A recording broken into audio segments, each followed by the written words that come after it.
Suzuki बुलान 2015 model हमारे पास आया है। कस्टमर का कहना था कि उन्होंने शाम के वक्त गाड़ी को बिल्कुल ठीक पार्क किया है। सुबह टाइम जब गाड़ी को स्टार्ट किया है तो गाड़ी स्टार्ट नहीं हो रही। गाड़ी इस तरह मिसफायर करती थी जिस तरह इसके प्लग वगैरह ख़राब हों। हमने गाड़ी को मुकम्मल तौर पर चेक किया। चेक करने के बाद हमें पता चला इसके गैस्केट का मसला है। हमने इसके हेड को ओपन किया और इसके गैस्केट को रिप्लेस कर दिया।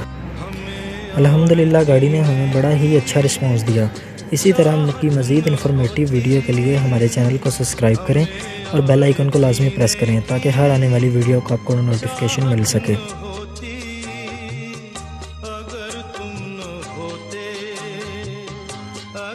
तुम न होते हमें और